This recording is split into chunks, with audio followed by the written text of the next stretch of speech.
Un gare, on tombe accidentellement dans un puits de déchets de 20 mètres de profondeur. Les sauveteurs sont rapidement arrivés pour poser la sonde. La tête du gare, on était enfin visible, en raison de la compression prolongée. Le gare, on était devenu essoufflé. La température de son corps a baissé. L'arbre était dans une position très étroite. Il n'y avait aucun moyen de descendre et de le secourir. Et puis l'équipe apprend d'autres mauvaises nouvelles. Il y a une grande quantité d'eau souterraine sous le puits abandonné. Il est relié à un réservoir situé à des milliers de mètres. Ce qui signifie que si le gare, on descend 6 mètres plus loin, il aurait été noyé par l'eau. Le temps presse. Il n'y avait pas de temps à perdre dans l'opération de sauvetage. Après discussion, l'équipe, ils ont décidé de forer un large canal à CT de la route de la police. Alors envoyer quelqu'un à l'intérieur. Un peu de creusement à la main pour arriver à la position du gare.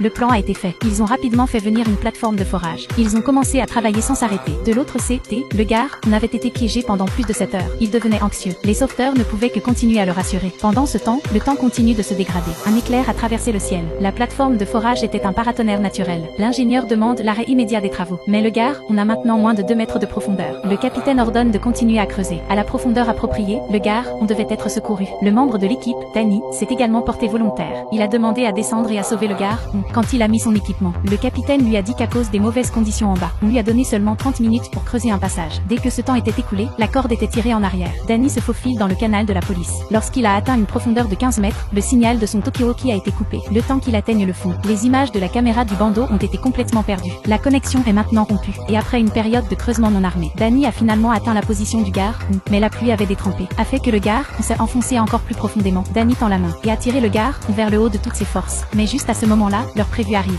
Pensez-vous qu'il a pu libérer le gare? Dites-nous ce que vous pensez dans la section des commentaires.